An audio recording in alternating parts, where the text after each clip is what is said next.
So you're just starting out as an actor and you need a professional headshot and resume. Now, I know you're probably saying, I don't have that much experience. I've never taken any professional headshots before. What do I do?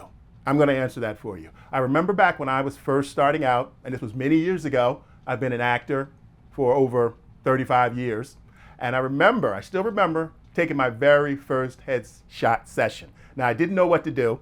I didn't prepare enough, but fortunately for me, I had a photographer who knew what he was doing. So he was able to guide me through it. What I want to do is help you get prepared for your first headshot shoot, and then give you some information about how to build your first resume, even if you don't have a lot of experience. Because when I first started out, I didn't have a lot of experience either, but I needed to put together some type of resume, and so do you. So let's start out. We want to keep it simple. I tell actors all the time, I get calls from actors wanting to get new headshots. They're just starting out. They want to know what to do in the business. What do they need first? And I always tell them, yes, the first thing, you're on the right track already. The first thing you need is a professional looking headshot and resume. But I tell them, be careful.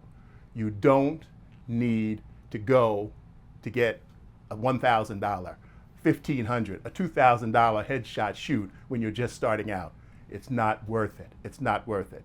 You need a professional headshot shot by a photographer who has shot many actors' headshots in the past. And obviously we have the internet now, so you're going to be able to look at their portfolios. You're going to be able to see if they know what they're doing. And also in this video, what I'm going to do that I haven't done in my previous videos, I'm going to show you some samples. As I'm talking, I'll be showing you some samples of what a professional beginning headshot should look like. Again, you don't need to, you're not shooting for the cover of Vogue or Time magazine. You don't need any stylized shot where your face is half in the shadows, and or you're doing some kind of pose, or you're wearing a costume. You don't need any of that to start with your first headshot.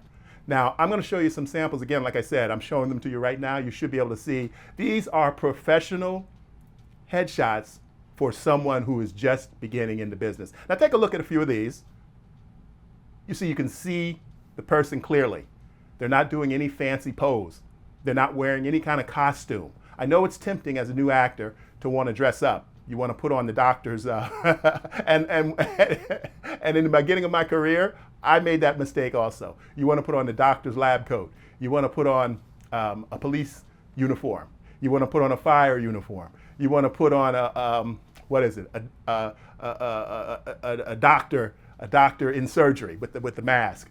You want to put on wigs. Maybe you want to slap on a fake mustache.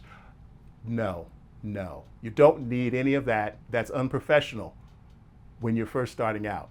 Now, that may be something you'll do down the line if someone asks you for a specific headshot, and it's very rare. I don't think any of my career I was asked for a headshot where I was wearing a costume. Now, sometimes I may have taken some and I may have used them, but no, that's something that you want to shy away from, because as soon as a casting person sees that, they say amateur. They say a person that doesn't know what they're doing, a person that didn't take the time to read a book, and nowadays with the internet, a person that didn't take the time just to watch a YouTube video like the one I'm making for you right now.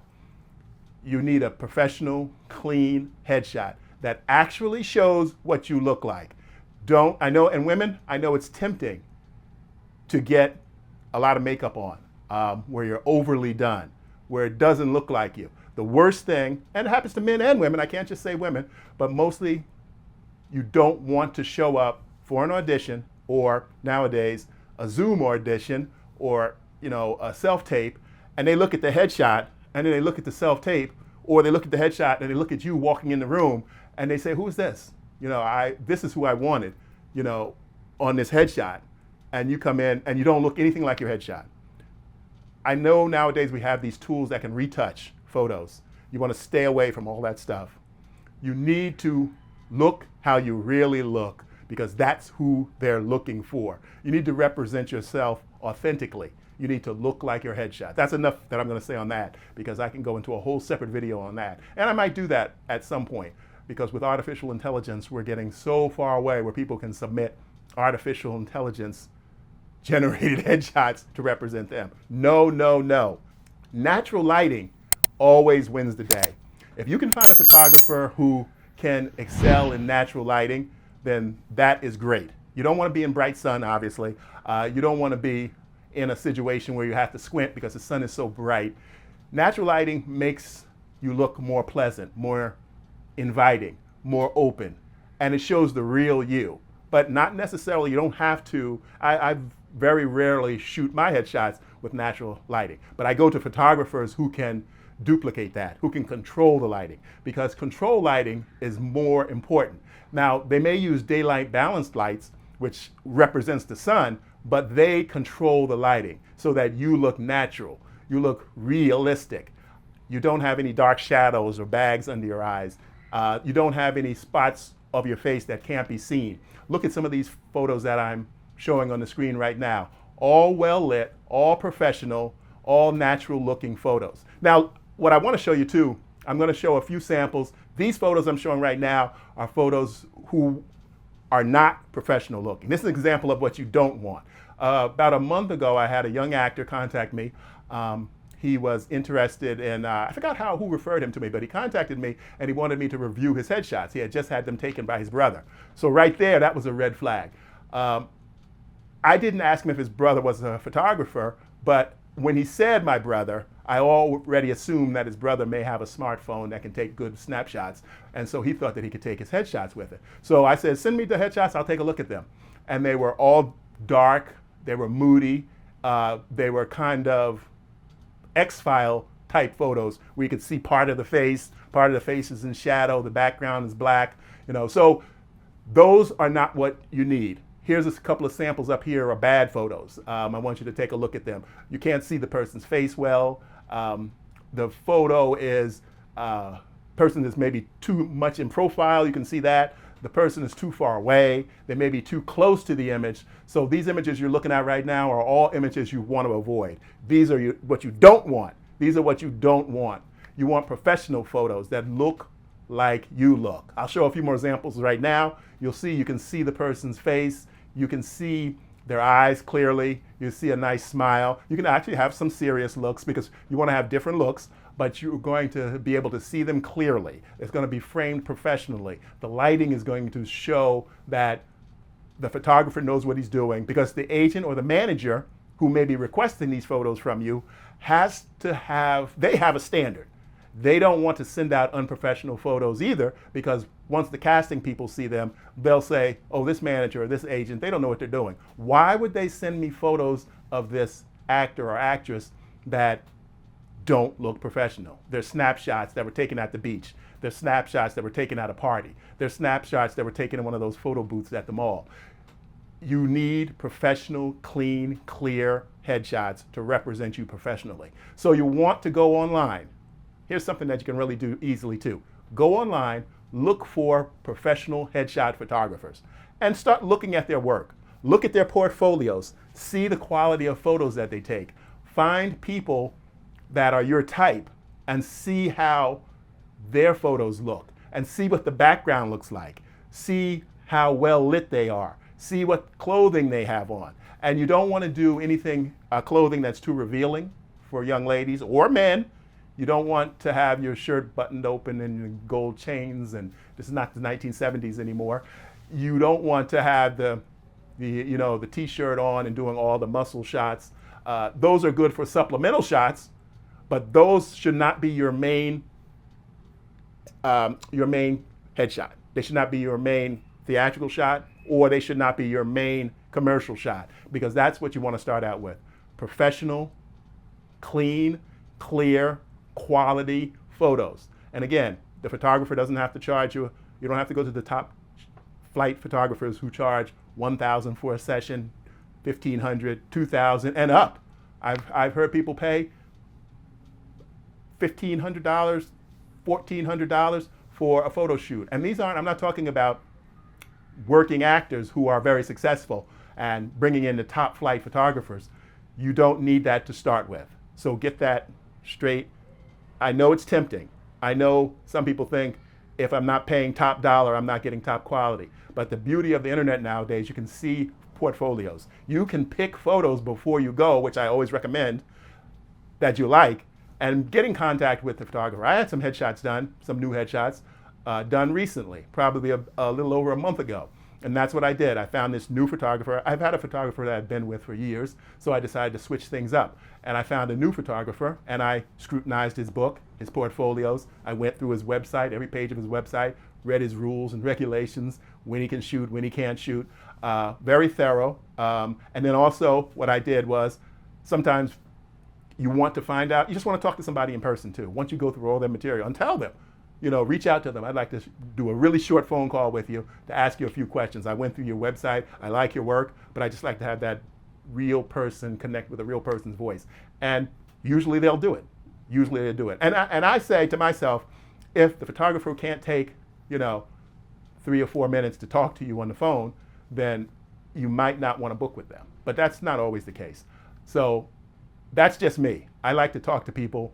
I'm kind of old school. I like to talk to people before I book a session with them, just to see if we vibe. And and just a phone call, a quick phone call. Just tell them it's a quick phone call. I'd like to ask you a few questions in person if you don't mind. And you shoot that to email, and then you get a response within a day or so, hopefully. Then you know that this person is professional. This person takes his job seriously. And so then you move forward. So one thing I like to tell new actors too, getting headshots, it's about your face. It's about your face, how you look, how you smile, how you look serious. You're going to do poses. You're going to think about the poses you want to do. You need to think of that all ahead of time. Don't get caught up in the fashion. Don't get caught up in the fashion, trying to think you need to wear the latest styles or flashy clothes that you see the pop star wearing, or flashy clothes that you see the singer on stage wearing with the sequins glowing. No, you want to look like a real person.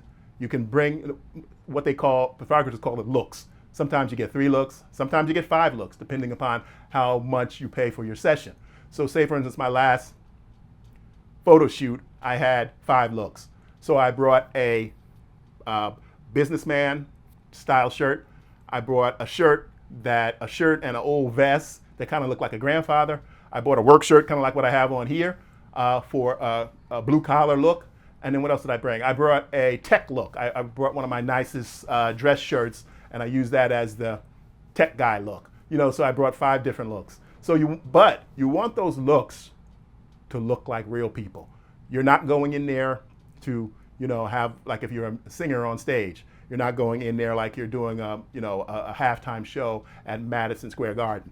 So you don't need that flash. You don't need your hair done in any kind of outlandish way where it doesn't represent how you look every day. Because when you get auditions, your manager or your agent, sometimes they're rush jobs, and sometimes they want you to go in the next day. So don't get your hair done, don't get your hair cut in these fancy styles. We want to see how you really look, so that when you come in the office and meet the casting people, or if you lucky enough to get a call back and they call you to meet producers, they want you to look like your headshot. I can't stress that enough. They want you to look like your headshot. So keep that in mind. You have to, if you're an actor or an actress, you have to come to that acceptance to, this is how I look, this is what represents me, this is who I am. If you hire me, this is what you get. Now, I'm not saying that they can't put special makeup on you if that's what the role calls for, but you want to look like your real self, how you look when you're all cleaned up and ready to go to work, maybe, or go to someplace where you have a clean clothes and everything looks professional. You want to look professional and inviting. You want to look like someone who they would want to meet. So I know a lot of guys, and I've done this in the past too, give the real stern look. They want to be the heavy. They got the arms crossed, or if they got muscles, they got the muscles showing. That's good. That's good. That's good for sending out for particular roles. But you don't want that as the first shot representing you. I just feel that you want to be pleasant. You want to look like someone they would want to meet, someone they won't be afraid of, or someone that looks too intimidating. Unless you're a character and you got the piercings and all that kind of stuff, then yes, keep those in. You have those in every day. That's how you look. That's the character you're going for. That is you. Then yes, you keep those in. That's a whole different story. But I'm talking about your average, normal looking actor who will represent You know, the young mom, the teacher, the doctor, the lawyer, the principal, the fireman, the police officer. So you want to look like you're mainstream in society, because that's the main roles that you're going to be going for in the beginning. You're going to be going for the everyday person. So that's how you want to look. You don't want to dress up into a character that is not you. You want to portray yourself. You want to portray yourself. Now, if you have an extreme look, then you portray that extreme look in your headshots. But understand that those are the roles you're going to get called in for. Only the characters that have that extreme look that fits what you look like. Because when they look at your headshot, they want to say, that's who I'm calling in, because he can be the biker. That's who I'm calling in, because she can be the tattoo store owner with tons of tattoos and piercings. So if that is your real look, then yes, that's how you look. But I don't want you dressing up to look like that. I want you to look the way you normally look every day, and how you will look when you walk into their office. So keep that in mind. Again, no glamour shots from the mall with the soft fade or the blurry lens. None of that stuff. Extreme makeup styles, you know, going up, fancy runway kind of makeup. None of that glam look. That's not what you're going for. You need a professional, I'll stress this again, we just talked about this, but I'll stress that again. You need a professional headshot photographer. Look at his book, find photos that look the way you want to look. Look at some of these samples that I have over here, over there, I have right here. This is how you want to look. You want to look like an everyday person. Because again, those are the roles you're going to get called in for first. Those are the roles that are mostly out there that you're going to get called in for first. So that's how you want to look. You want to represent you. You want to be able to see it clearly. You want it to look professional, like all the other headshots, because you're going to go to the internet and you're going to look up local headshot photographers, and you're going to look at their portfolios, and you're going to see what I'm talking about, how everyone looks. That's how your very first headshot should look. So keep that in mind. So if you're just starting out and you don't have an extensive resume, you want to put down work that you've done. If you've done some extra work, put that down. If you've done some short films, put those down. If you've done some short films, maybe in high school, put those down. You don't need to go into a whole bunch of detail about who the producer was, who the director was. Put down what you've done that's relevant. If you've done some book reading, some open mic, try to think of other things that you've done that's creative, that you can put in a creative way to generate a resume. If you don't have any acting experience, then you want to put down things that you're good at. Public speaking. Are you good at customer service? Are you good at dealing with people? Have you taught children in an after-school program? So there's creative ways where you can create an acting resume without lying about it. So you don't want to put things down that are just complete lies, but there are creative ways that you can use some of your real life experiences that can reflect abilities you have to talk in front of people, to do auditions. If you have auditions for other projects, you can some kind of way put that down. So I'm not going to get into too much detail of how to create your resume, but I'm just going to say you need a resume that looks professional, that talks something about your experiences that can be relatable to acting. So there are many places online where you can go and find out, how can I create a resume out of my real world experiences? And there are services that can help you. Actually now, we've got ChatGPT. We've got other artificial intelligence that can help you create a resume. Don't just blatantly lie and make up stuff. Find stuff that you've done in your real life. If you worked at a children's party, if you worked at Chuck E. Cheese, you know, think creatively. Think creatively. Customer service. Customer service is a skill that an actor has, and you can build that into a resume until you start getting real experience. But what you want to do too, as just a little side note, you want to start getting that real experience. You want to volunteer. You want to volunteer. If there's programs where you can volunteer, where you can work with student actors, programs where we can volunteer, we can work with children actors. If there's programs at your high school where you can volunteer to be in a play, start a play with your own friends. Shoot your own independent short films. Start shooting short films. You can cast yourself. You don't have to, on your first initial resume, say that, I'm the producer of this part or this short film. You had the lead role in a short film, and you have samples of that work if necessary. Help friends who want to be filmmakers. Let's shoot another short film this weekend.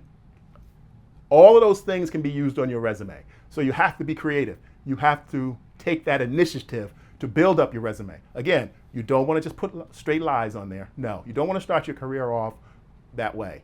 You don't want to start off on the wrong foot. You want to really do things that are going to help you so that you can prove, yes, I can do this. Yes, I can do that. So if you need to build your own resume, start building your resume. Help people who want to be filmmakers. Okay, look, I'm gonna buy the food we need to shoot. We're gonna shoot this short film and blah, blah, blah, blah. We're gonna put it together. I'm gonna play a lead character. You're gonna be the director. Jim's gonna be the cameraman. Put projects together so that you can build your resume and have real work on there. It can be short films. There's nothing wrong with starting out with short films. Many actors started out in short films, in plays, on stage, all non-union stuff. So you can do the same thing. On your resume, make sure you have your name at the top, nice and bold, where it can clearly be seen. I'm going to show you a sample of a resume right up here. You want your name, you want your contact information, you want your email, if you have a website, or if you have a YouTube channel that shows samples of your work. You want all that clearly up front. Phone number, because an agent or manager or a casting person cannot contact you.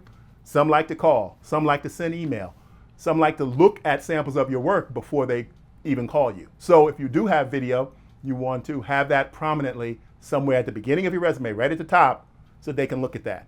And then again, you want to have what you've done. Truthfully, don't make a pack of lies. You want to have truthfully what you've done. And if you hadn't done anything, then you need to figure out how to do stuff. Okay, how can I've done some public speaking.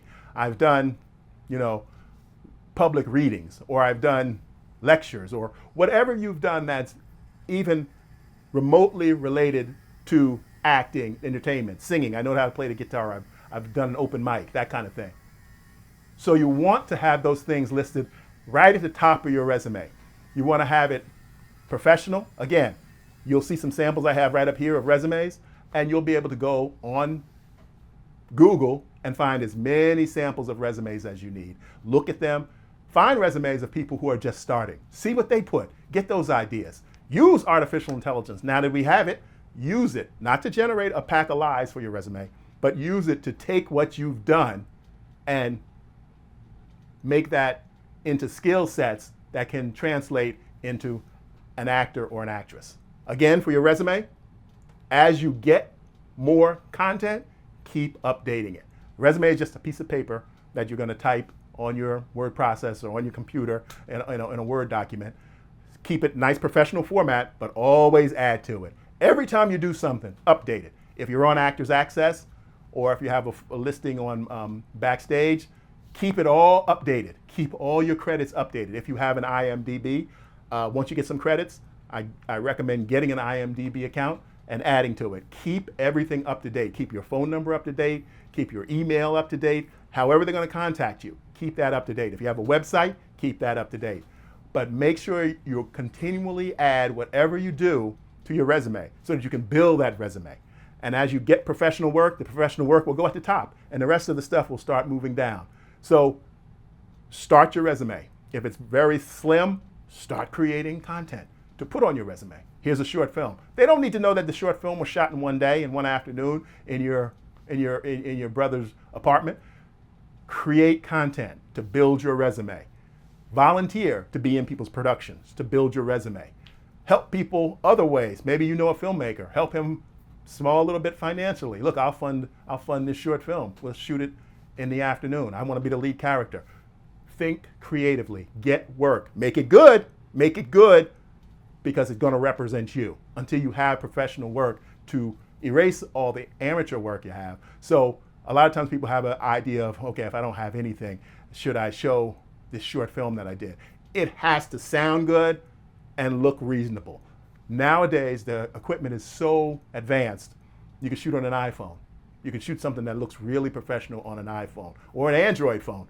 I have an Android phone that I shoot stuff on, and I'm blown away at the quality of it. I shoot some, right now I'm shooting on one of my high quality cameras, but I have Android phones that I shoot stuff on, and I'm blown away by the quality. So you can do short films, and they don't have to be 20 minutes. They don't have to be, you can do a 10-minute, a 5-minute short film, as long as it has a beginning, middle, and end. And there, boom, you got a lead role for your resume.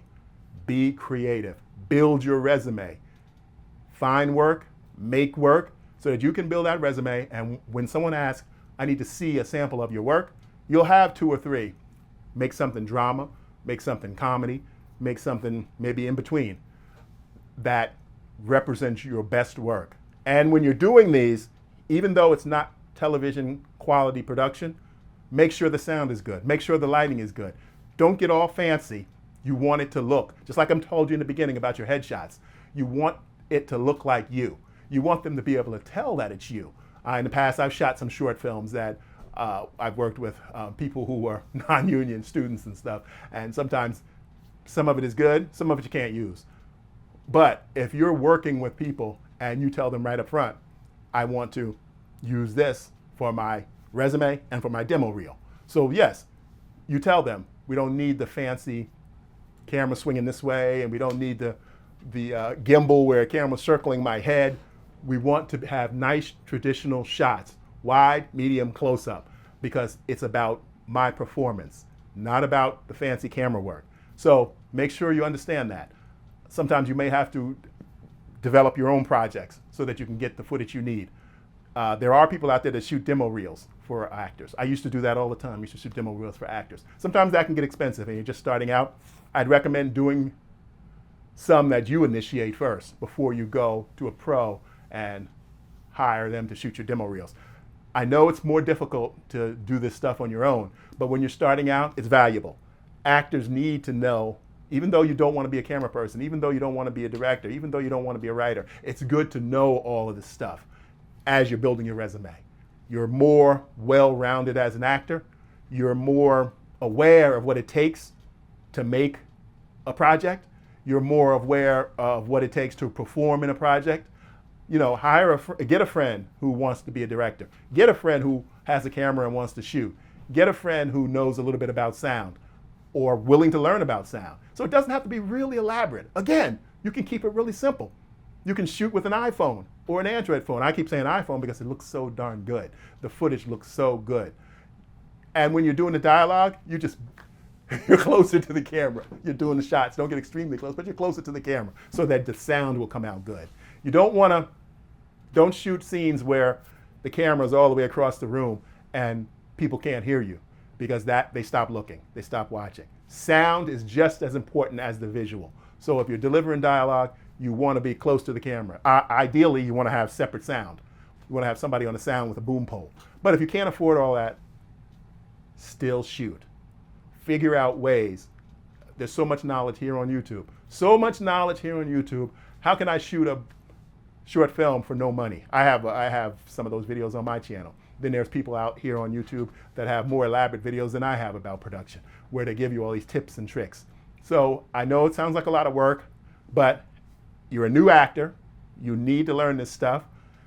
If you want to build your resume, that's how you build a professional resume. You get work, you do that work, and you will have that work to show. Because what they're going to ask for, the casting person or the agent or the manager, most likely an agent.